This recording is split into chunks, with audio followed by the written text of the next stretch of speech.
In the beginning, she gave me of the tree, and I did eat. No, Odysseus, let him rack his brains with you and the other captains how to fight guilty. Impossible. Trust me. No one to weep for me, my friends. No wedding song. Amo verumque cano, Troiae qui primus laboris Italiam Dante ha fatto il pieno e per gli altri è rimasto ben poco, which means that Dante filled up. I was the more deceived. Confess that you were very bad to hurt my feelings. Cry, Candide. I'm through. Enough. Who are you then? Part of that force which would do evil evermore, and yet She was eating a maraschino ice at that precise moment. There is no When explanation. Gregor Samsa woke up one morning, he found himself changed in his bed into a monstrous dung beetle.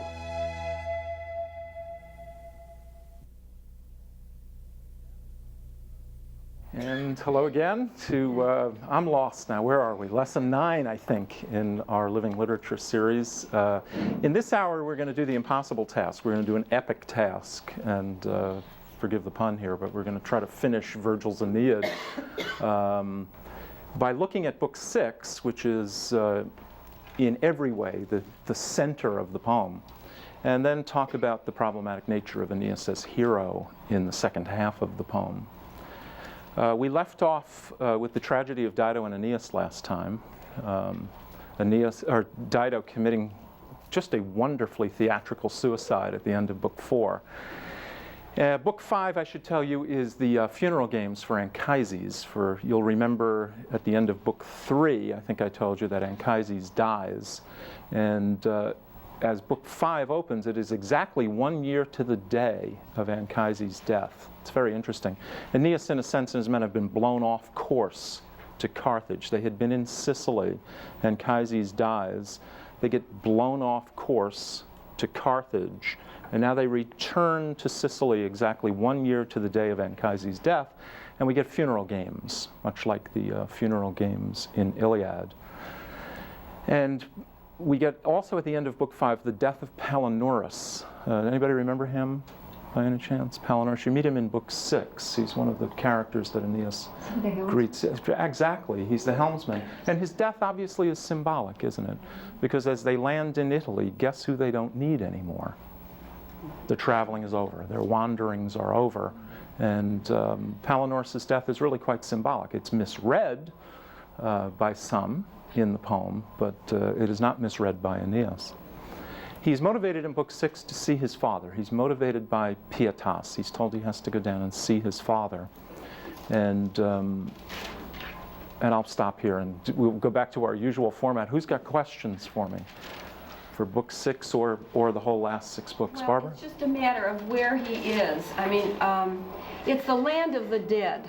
Yeah. It's not a hell. Am I correct? Yeah, well, you're partly correct.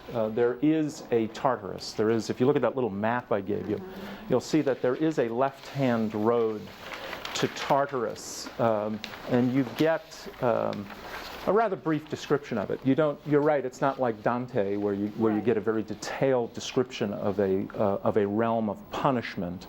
But there is a realm of punishment down there. There is, but there are people, for instance, his father. Yes. And infants. Yes. And people who haven't been buried. Yes. Good for you. You're right. And people who are consumed by love. Right. Apparently he feels that this is a crime. Yes. Such as Dido. Yes, he does. Yeah. And I want to ask you why. I won't do it now. I won't put you on the spot, but we do want to know why they're there. Well, I just don't think of this as the hell that we're going to, that we will read in the Inferno. I mean, it's to me, it's a land of dead, and naturally you have saints, good people, and sinners. Yeah, you're right. It is a realm of the dead, somewhat different from the Inferno. This is the first, I told you guys off camera, but let me say it again now that we're on camera. This is the first of the rather lengthy descriptions of a realm of the underworld, a realm of the dead that we have in Western literature. And you'll be reading Dante's Inferno next, and you've probably gotten all the way through it or partly through it, and you can see his indebtedness to Virgil. It is a realm of both rewards and punishments. There is an Elysium in this underworld, which is the final section of the book, where he finds his father, and he gets the parade of future Roman heroes. It's also a realm of punishment, and it's also a realm that seems to be neither reward nor punishment. That is, those first sections as he moves through what we call the mythological Hades. So yeah, you're absolutely correct. Why? Let me now ask the question that you raised. Why are the lovers down there? There is a moral coloring to this underworld that you need to clue into, and I think it's very important. I think he felt it was a sin, a moral sin. To love? No, they weren't married. Okay, so who you're referring to? Can't even think of the names right now. Dido. Dido's there for sure, yeah. But she was there because she committed suicide. Yeah, partly. She was also there because she did not hold to her original vow. To Sychaeus, that's exactly right. She broke her marriage vow to Sychaeus. There's another reason too. Yes, another reason, and that is to put self ahead of your obligation to your people, to what your whole life's purpose is. Yeah, we'll want to look at this. Yes. The moral coloring in Book 6 is really important to see. Almost everybody down there who is being punished has violated the concept of pietas that we have been talking about. Also, they have an excess of furor. Remember that word from our last class? Yeah. These are the people who had too much passion. Their passion ruled their reason. And in doing so, they gave up their humanity. They became something less than human. And each of them finds a kind of just reward in the afterlife. He is kind to Dido, I think. Don't you agree? Because after all, she is returned to Sychaeus. And I remember last time I was telling you, watch that scene. Did you was it as good as I said it was going to be? He wants to, oh, please, you got to understand, I didn't want to go. I had to go. I didn't want to leave. He clearly felt, he really felt the chains of duty here. He really didn't want to leave her.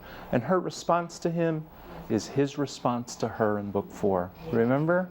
It's just perfect. She doesn't say a word. She barely looks at him, turns around, and walks away from him. What a scene. Whew. Just what he had done to her. Remember the great simile in Book 4 where he's described as a great oak with its roots deep into the ground, and it's buffeted by storm, and yet it holds strong and is not swayed. Dido is the same way in the underworld. Yeah, beautiful scene. Do you think that because she's in the underworld, perhaps it changed her temperament, and maybe they're learning something while they're there? Well, I don't know. I mean, she's clearly returned to Sychaeus. I mean, he does give her a kind of reward. I mean, it's not as if Dante would have made her a tree. Well, Dante does a couple of things with her, but one possibility for Dante was to put her in the realm of the suicides. Remember that, where the limbs are torn off, and he doesn't do that either. He sympathizes with Dido as well. Dido's a marvelous character. He's much more human in Book 6 than he was in Book 4 toward her. Yes, in the sense that he wants to explain. Yes, he wants to take time to explain, whereas, most of you thought he was pretty creepy in Book 4 for his wanting to get out. Right away. Of course, he's just following the dictates of But he was a man in control of his passion. Yes, yeah. And he was bound by his fate, too. That's correct. That's what I said earlier about that sense of the iron chain of duty that always Aeneas must carry. Indeed, just to prefigure where we're going to go here, Book 8, we're going to look at the shield of Aeneas. And here again, Aeneas, remember that shield of Aeneas with all the battle scenes, and what's at the center but Augustus at Actium, What Aeneas carries on the shield is that extraordinary weight of the past and the future. Just as at the end of Book 2, he leads Anchises and Ascanius out of the flames of Troy, in a sense uniting past and future, so he does with the shield as well. What I want you to notice about Virgil is the strong moral coloring of everything in this epic. It's very, very different from Homeric epic, where Homeric epic is, as I said to you before, seems constantly in the present tense. There's hardly any awareness of past and future. these guys, the only thing they hope for in future is that they're going to be remembered on the lips of men for having died valiantly, It's a very different worldview, whereas Virgil has that sense of destiny. The Homeric view is that this personal gain, and they are going to display their heroic nature, but with Virgil, it's for the good of the cause. Exactly. Yes, the self is diminished. Yes, there is tremendous self-effacement, and indeed, that's what Aeneas has to learn, isn't it? Is that he cannot follow the dictates of self. Societal development also, as you said, they were going from moving into an area where they depended on each other. Yes, typically the Romans' duty to family and state took all precedence over any kind of self-indulgence. In fact, you can still see it in Dante. I mean, as late as Dante, some 1,300 years later, in the same general geographical area, Dante puts in his first 5 circles of hell the self-indulgent. Right? I mean, those who violate, those who are incontinent from his point of view. They're guilty of self-indulgence. The Roman child learned in school the law of the 12 tables and was taught to be maybe show even too much obedience to those in command, to those higher in authority. Is part of the hell the fact that their eyes are open to what they had done? Is that the purpose of them seeing these weaknesses which put them where they are? If you're talking about Dante now, I'm going to ask you not to until the second hour. Thank you. Yeah. Yeah. No, that's all right. No, it's my fault. We'll do Dante in the second hour. Yeah. Aeneas is very much a chosen person, yes. and I think he feels that. And we were talking about his fate. I think he really knows his fate and has to follow it. You were talking about the shield too. I mean, and just so many things. It's reinforced that he has a mission to follow. Yeah. And he also has to undergo considerable personal change during the course of this epic. That is, he does not become the true Roman hero until he puts behind him the lore of the past. Remember, we talked about in the Dido episode, well, we even talked about in the Fall of Troy episode, his every instinct, isn't it, 3 times he's to run into the battle and fight, and he has to be told not to do that. The old ways will not work. We're getting a new definition of a hero here. So that old heroic warrior epic code is not going to work here in the city. It's not going to work in the empire. In Book 4, again, what is he longing for in Carthage if not home?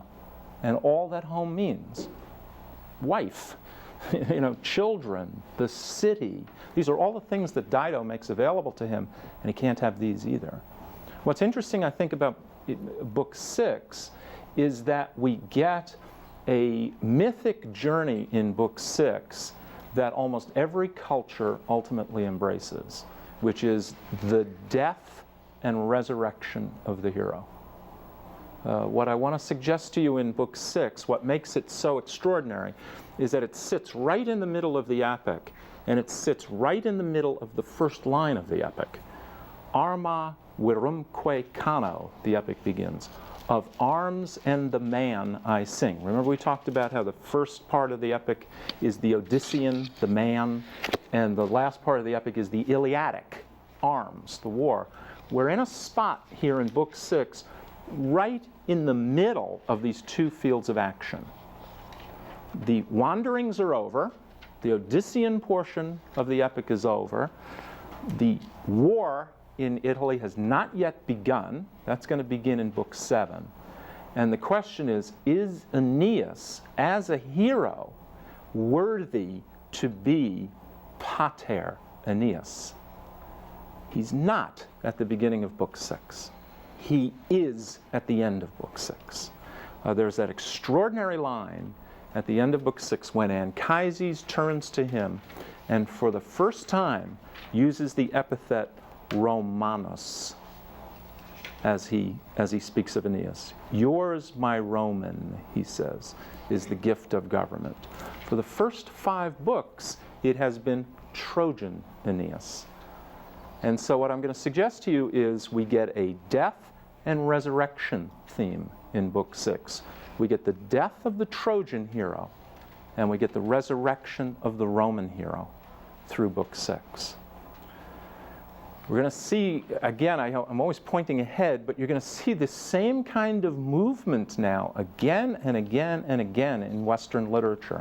The notion of the self going down and confronting itself into, what do we call it today? The dark night of the soul, huh? Right? Yeah, the dark night of the soul. You have to confront that self. You have to see it, and then if you are to regenerate it, if you are to change it, you must confront it, and then you must have some kind of philosophical principle upon which you can then set your life on a new axis. And indeed, this is what happens in Book 6. It's an extraordinary book. Probably after Dido and Aeneas, which is clearly the most famous episode in Aeneid, this book had the most impact, I think, on Western culture. Book 6. Am I making sense? Are we clear? Okay. All right. Good. Well, in the sense of Western culture, then, and the man-woman sexism or whatever discussion, was it imperative that he leave her like that? I mean, without a word and coldly, and rather than maintaining a friendship, or like she let her kingdom go and he was comfortable with that apparently as long as she was obsessed with him? That's a good question.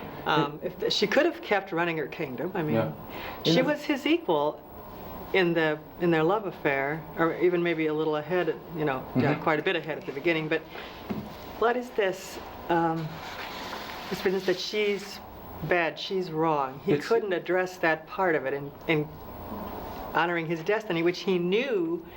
It still bothers me that he never discussed that very important part of himself with her. Yeah. In terms of the epic, if I can do it in terms of the Virgilian epic, she comes to be representative of the same sort of thing that Turnus is representative of in the last 6 books of the Aeneid, of an excess of passion.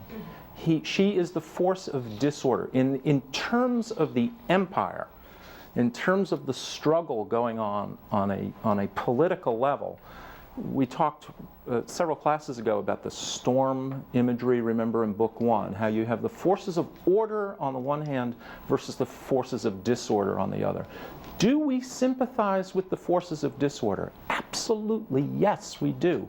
Virgil, what's wonderful about Virgil is he does not reduce the epic to a simple melodrama.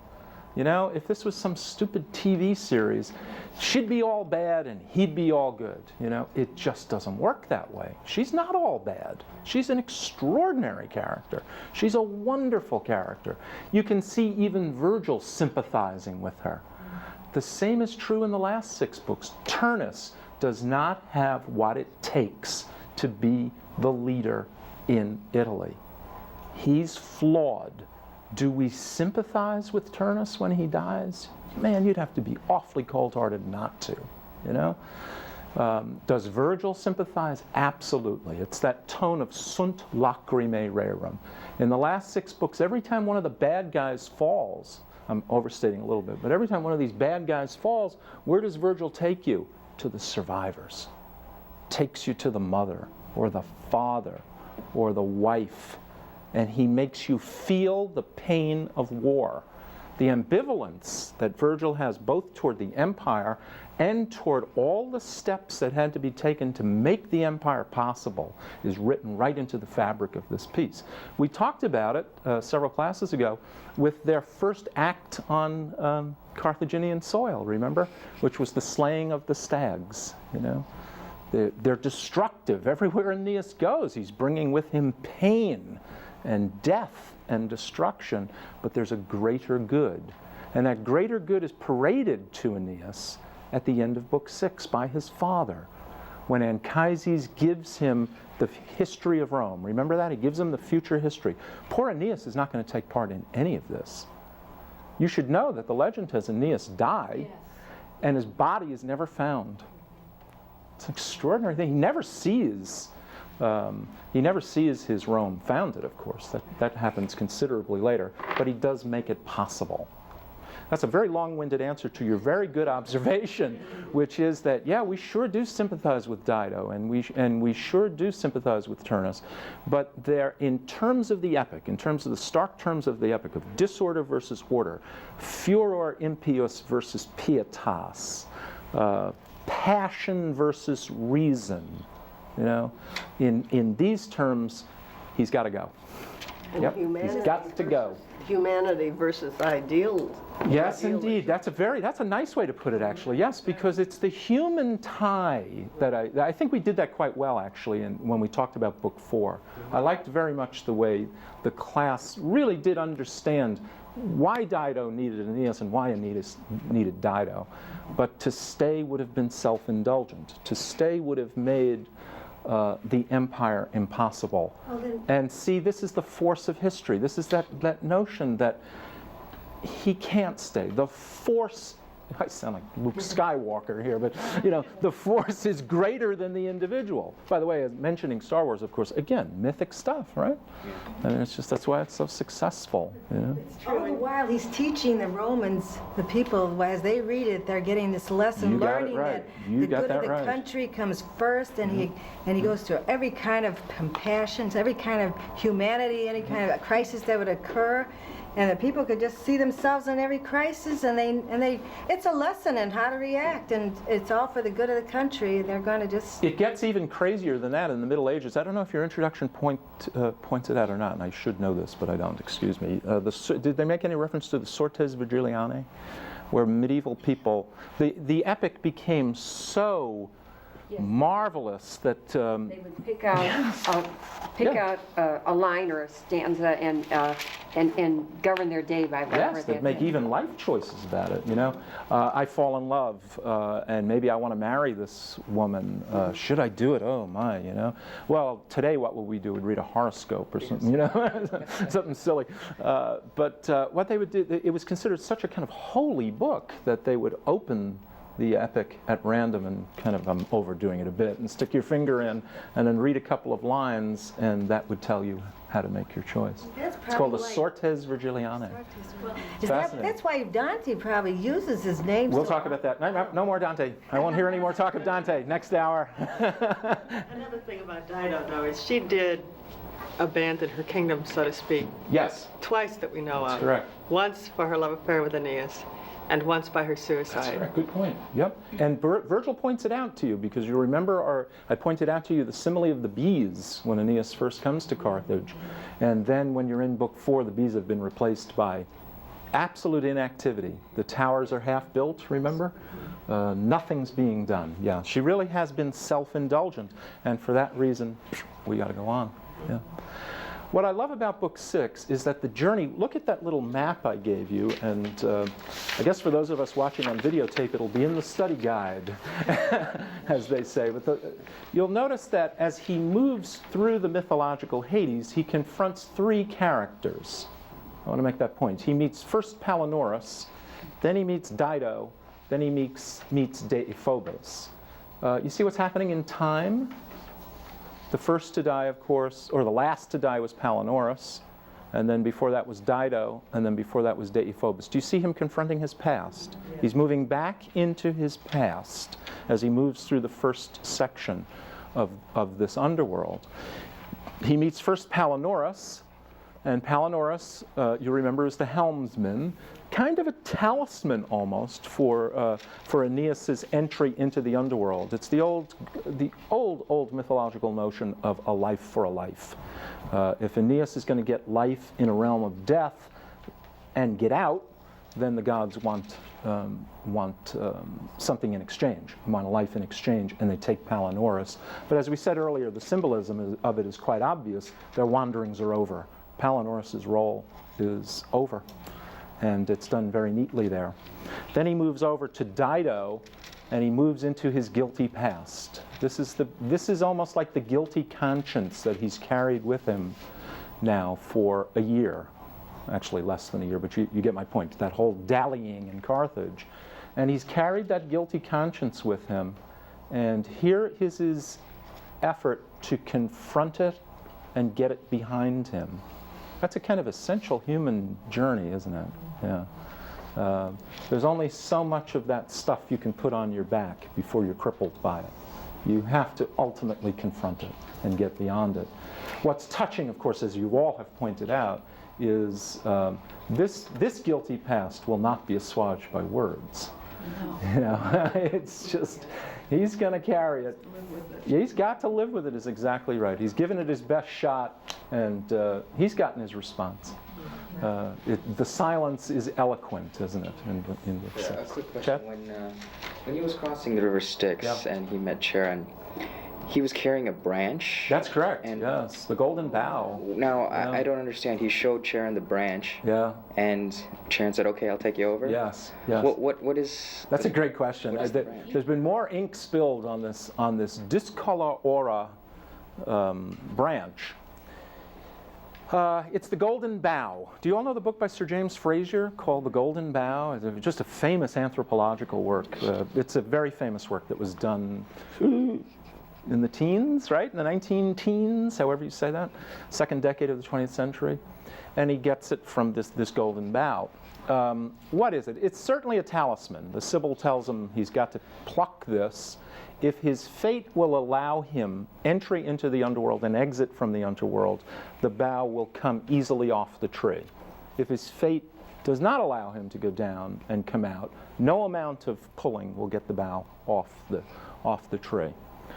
Well, we're obviously in the realm of magic here, aren't we? We're obviously in the realm of something that gives one supernatural powers. Lots of ink spilled on this. Many readers just stop right there, and they say it's a talisman. It's something magical that he has to carry with him, and it allows him passage through this realm. As the Sibyl says, it's very easy to go down here. It's getting back that's difficult. You know, all you have to do is die to get down here. That doesn't take an epic hero to do that. It's getting out that's hard, and this golden bough will allow this. If you were reading this in the Latin, you would notice lots of things about this golden bough. Virgil makes much of its sound. It clangs. It's metallic. It's inanimate. All right? And it is surrounded by vegetation. It's the inanimate among the animate. Right? It's a golden bough. It's golden, and he plucks it off a living thing, off a tree. He makes much of its color. He calls the color discolor aura. It's an odd color. Did I say sound? Yes, it's also metallic in its sound. What does it grant to Aeneas?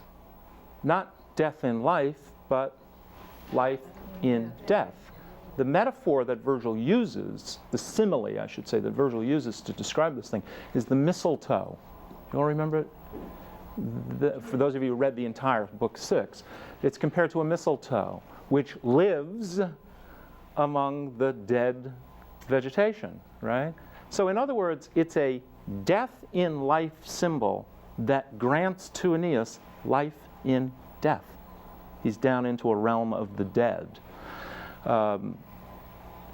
I really don't want to spend a lot, if you'll forgive me, I don't want to spend a lot more time with that, but you get the point. It's this inanimate object surrounded by the animate that gives to Aeneas life in a realm of death. So it's got a very special magic talismanic quality. Lots of ink spilled. This notion of this image of the golden bough cuts through lots of cultures. It's like the Garden of Eden. You know, where when you're a kid, you assume the Garden of Eden is just a Christian story, and then, boy, you start to read and you discover all these Gardens of Eden, all these flood stories, all of these, and you discover, wow, it's really quite different. So in addition to the gods requiring Polyrnius' life for him to get down there, he also needed this. That's correct. Yes, absolutely true. Yep. Okay. Yep. It's a sign to the realm of the dead that here is a special man. This is part of his fate. Yeah. All right, so he confronts then Dido, his guilty past. And then the next step is to confront Deiphobus. And Deiphobus, well, let me ask, what else is guilty in Aeneas' past? What else must he confront and put behind him? His father is So he had a confrontation with his father. Yeah, no, that's going to come later. That comes after. Deiphobus represents Troy. That's what I was going to say. Yeah. He always felt guilty about not fighting for Troy, but to leave as though he was sneaking out when they're told he's the future. Yeah. But his whole ethic, his whole upbringing was protect, stay, and sacrifice for. Yeah. Those of you who've read the entire book 6 will remember that Deiphobus is horribly disfigured. His nose and ears have been cut off, and there are slit marks in his face from knives. Who is Deiphobus? Well, here again, some of you are working from an anthology, some of you read the entire book. So let me tell you. Deiphobus, after Paris died, Deiphobus wed Helen. And as Troy was falling, Helen sneaked away from their marriage bed, opened the gates, and gave up Deiphobus to Menelaus.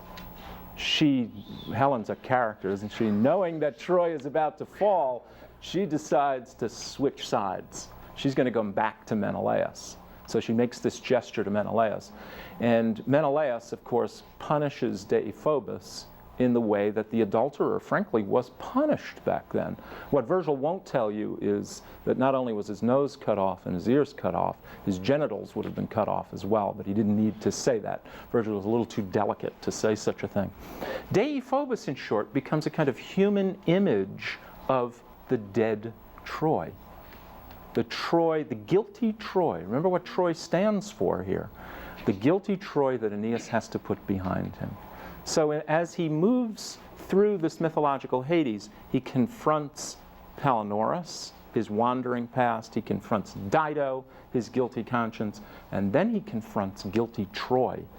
And only after he's done that can he put that behind him. He is, in a sense, now purged of the past.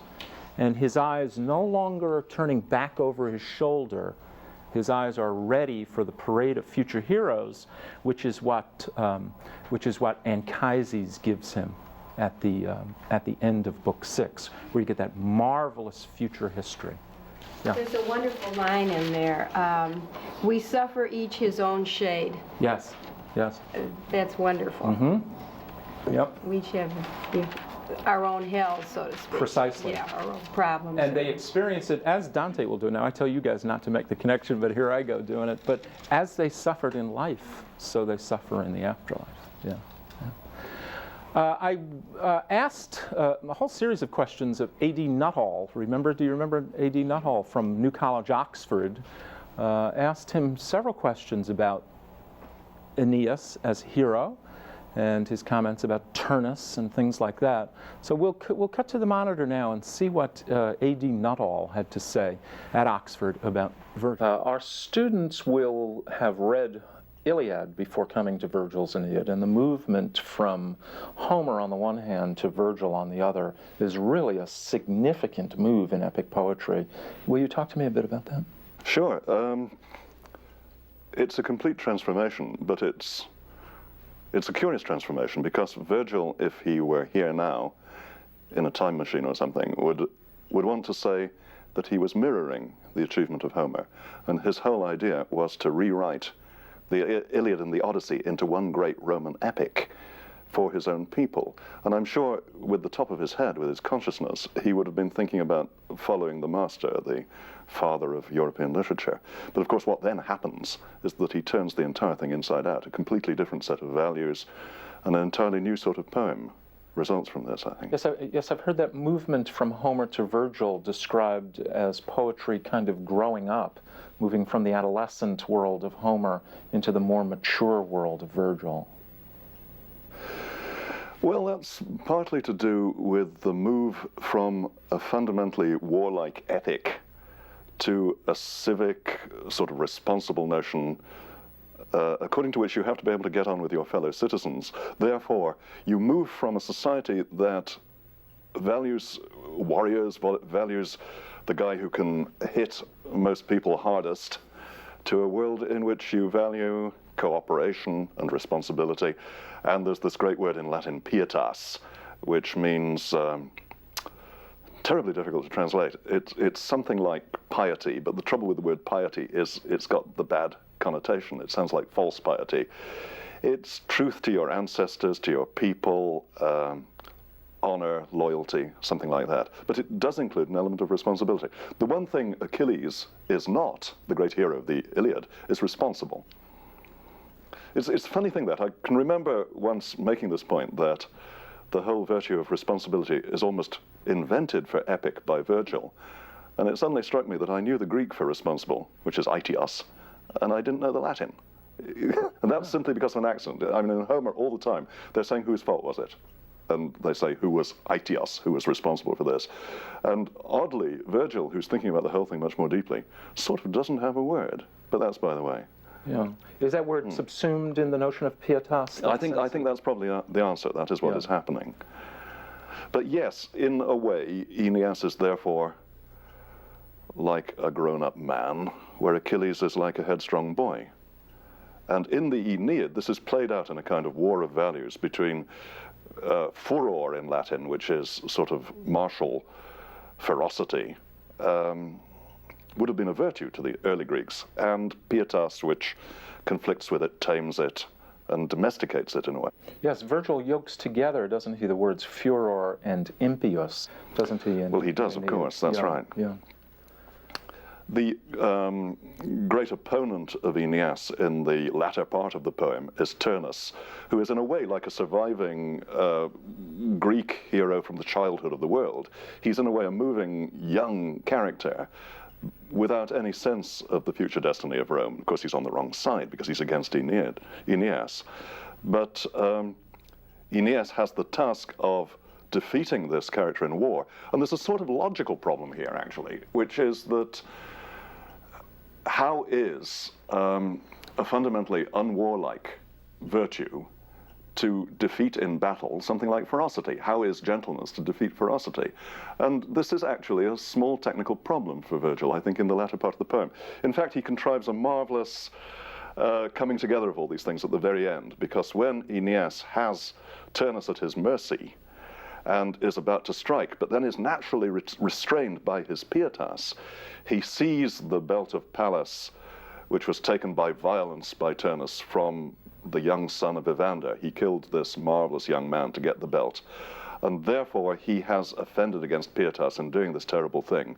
And for 1 second in Aeneas, furor and pietas, ferocity and this kind of responsible morality can coincide.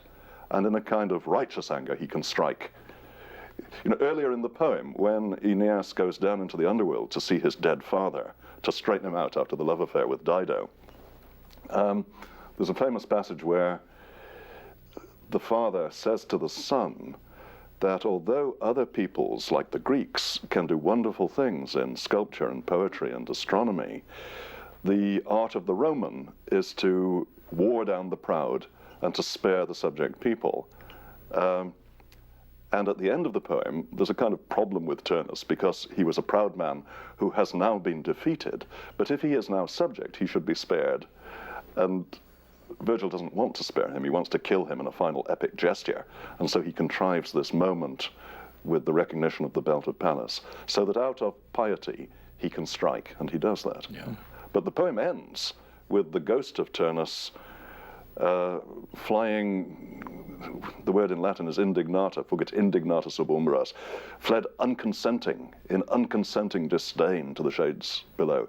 So that in a way, the sort of spirit of the Homeric childhood of the world is given the last line in the Aeneid, saying no to the whole great imperial project. But of course Aeneas has won and Rome will be founded. Yes, there's a marvelous ambivalence, if that's not too strong a word, about Rome's imperialism. Very much so, yes. Yeah. Can you talk to me about that? Well, clearly the central logic of the poem is all about the great imperial triumph of Rome.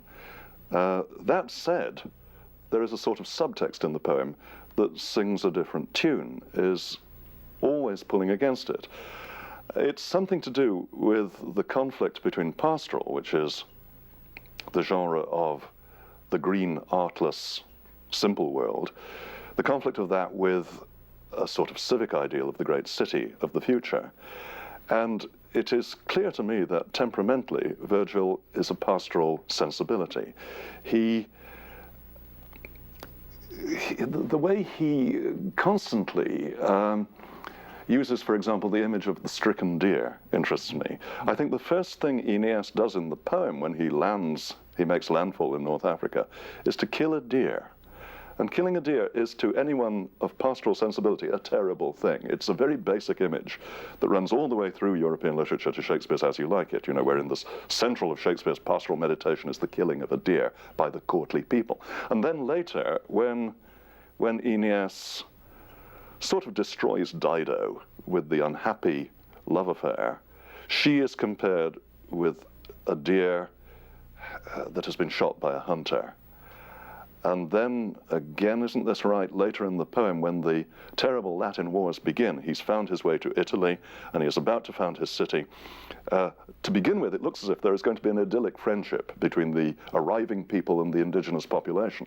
But that all goes wrong because the son of Aeneas, who is going to carry on the line, Iülus, kills a deer that belongs to the woodland girl Sylvia, and this precipitates the war.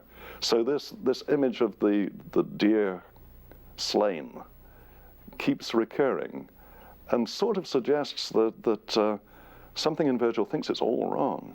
Another thing that may seem very obscure but always seems very important to me is that when Aeneas first arrives on Latin soil, he marks out the ground, which might seem an entirely innocent thing to do. The thing is that if you look back to the Georgics of Virgil, an earlier poem about farming, really, he there has a passage on the childhood of the world where he thinks that marking out the ground was a kind of violation, was one of the first actions of civilized man against the pastoral innocence of the green world. Therefore, I think the good Virgilian feels when Aeneas does that something is going wrong. And there's an almost funny incongruity where he explains to the people that he has brought them law and order. And we have already been told that these people are righteous spontaneously because they're a pastoral Arcadian people. So there's a kind of incongruity there. They don't need law and order. If the great justification of the empire of Rome is that it brings law and order, it's a little odd to have him bringing it to people who don't actually require it. Yeah. He's fascinating, isn't he? I honestly could have sat there for 4 hours and talked to that man. His command of the poem is extraordinary. I don't know if I told you or not, he's not in classical studies.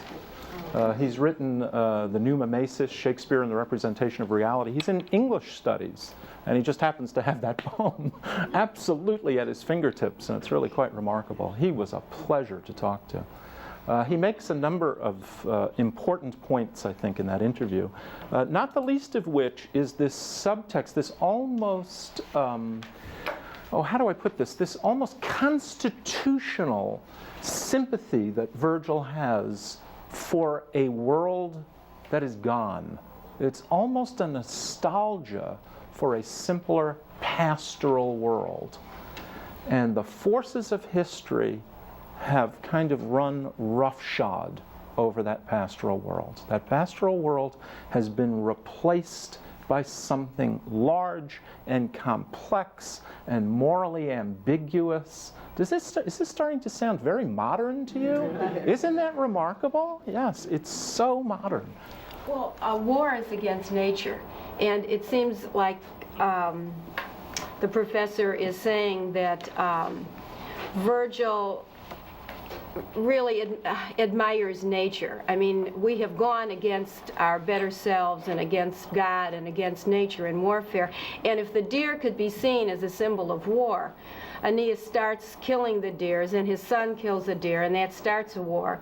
And he kills at the end of Book 6 also. So I suppose you have to kill your enemies if you're in a warfare. There you go. Yes, good for you. Yeah, it's not as simple as an anti-war tract, because he also understands that sometimes war is necessary. And he also understands in the character of Aeneas in those last 6 books that the qualities of character necessary in the context of war are not always admirable when isolated. You understand what I'm saying here? That yes, sometimes you do have to be almost bestial, you know? And yes, you do have to be brutal. And yes, you do have to be rational. And yes, you do, and we can go on with this had we time. You have to get the job done. That's it. That's it. His father says to him, since you pointed it out, I went back to find it. He says, "But yours, my Roman, is the gift of government. That is your bent, to impose upon the nations the code of peace, to be clement to the conquered," which means you've got to do something to them to begin with, but utterly crusty and intransigent. That's right. That's so the Pax Romana. Yes. Yeah. So you're assuming that you must dominate before you can't simply get together and agree, as it looked like it might be. Yeah. There must be a dominance. Yeah. And Anchises is absolutely right, isn't he, about what Rome gave to Europe during that time. It was, Tony Nuttall talked about it in the last clip, that it really was one of the great periods of peace in Europe. You can't point to too many other periods in European history where there was such a large expanse of peace. Rome truly was great. The Pax Romana was truly a contribution to the civilization. This Virgil in this entire book seems to mean to me that he's writing a lesson of life and for future life guidance, and that's his whole reason I couldn't agree with for you more. writing it. Yep. It's alternately a history and a didactic piece, exactly, about how one lives. Yes. Yeah. And the person who has the qualities, the admirable qualities, is Aeneas. And it's those qualities of virtus, gravitas, pietas, those things we've talked about, that combine to make him the extraordinary hero he is. But at what cost? I always come back to this. The sunt lacrimae rerum that we talked about. Always the tears of things. And how ironic, the universal truths, as you say, of responsibility and pietas and gravitas. And in future generations, those who were self-indulgent brought down the fall of these various empires. And absolutely you can go down the line. And not very long after Virgil's writing, actually, does it start to unravel. Yeah. Yeah. It makes me want to go back, because this is all given to him by his father. Yes.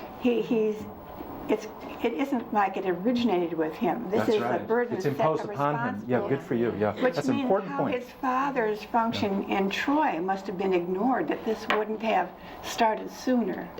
Yeah. That, you know, if he had these beliefs enough to pass them on to his son, how come they weren't effective in his time? Because he wasn't prepared. He needs to make this trip. He's not ready. No, I'm talking about his father's effect on Troy at the time that his father was the young adult. In other words, it's a process that had been developing. It just happened that Aeneas became the focus of it.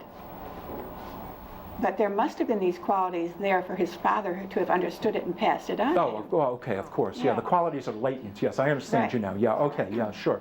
The qualities are clearly latent, yes. But none of this vision would have been possible for Aeneas until this trip into his past. You understand what I'm saying? Until that confrontation of self and that confrontation with the guilty and painful past, there could be no embrace of the future. What you need to remind yourself about Aeneas, of course, is that so much of this is just so abstract to him. You know? It's all promise. That's part of the pain for this poor man, is that he is simultaneously living in the past, present, and the future. You know? And it's just very difficult for him. Yeah. But he is a very religious man. Mm-hmm. Mm-hmm. So that this promise, I think, could be very much into his head. Oh, absolutely. Yeah. And after the vision, this is my whole point in talking so much about Book 6, after the vision by Anchises, there's no more doubting. I mean, he knows, he's seen it.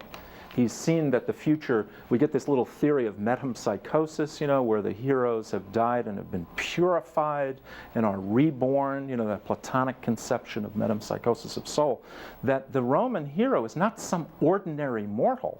The Roman hero has been purified and has been reborn as something very special. But, you know, even in the parade of heroes, Tony Nuttall reminded me of it as we were talking. Even in the parade of heroes, who does he end with? Not Augustus. it all builds to Augustus. Augustus is the great emperor, rightfully so. And then he reminds you of Marcellus.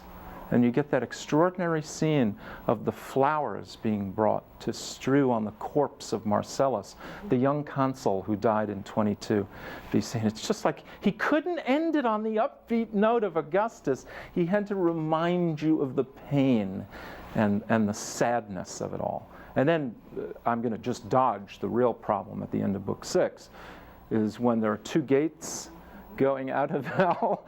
One is the gate of true dreams, and one is the gate of false dreams. And he exits at the gate of false dreams. And you go, oh my God, what does this mean? What is this? He's just undercut the entire piece. I asked Tony Nuttall about it, and he said he was confident Virgil would have revised that had he not died so early. There's so much ink spilled on this gate of horn versus the gate of ivory, and Virgil going out through the gate of false dreams. I know the answer, by the way. And I will, yes, if you pay me after class, I will tell you the answer. Actually, you know what I found out? That in folk lore of the time, false dreams, they believe the false dreams occurred before midnight. And it may simply be a little temporal signal to the audience of time scheme. As good as any. There are about 12 different theories floating around on this. Doesn't Aeneas have a double burden in Hades? He's without the gods. Their role is diminished. He's on his own more. Oh, yeah. Yeah, he is with the prophetess. He is with the Sibyl, who combines both a kind of humanity and divinity. She is quite special. It's a wonderful scene, isn't it, at the opening when she becomes possessed by the god? You know, it's as if it's like you're at a seance. I mean, it's her hair stands on edge. You know, it's very cartoon-like. Her hair stands straight up. You know, and the voice of the god speaks through her. Yeah, it's quite remarkable. I think Nuttall's comparison of Achilles and Aeneas is very interesting too. They are very different beings. Yeah, Achilles is a boy, and Aeneas is a man. Yeah. Yeah. But Achilles had to go through a journey of self-worth. I mean, he had to learn and go through the hardships and all this. You're right in the sense that Achilles clearly is aware of his tragedy. That's part of the tragedy for Achilles. He's aware that it was his choices that led to Patroclus' death, and that he had gone too far. Yeah.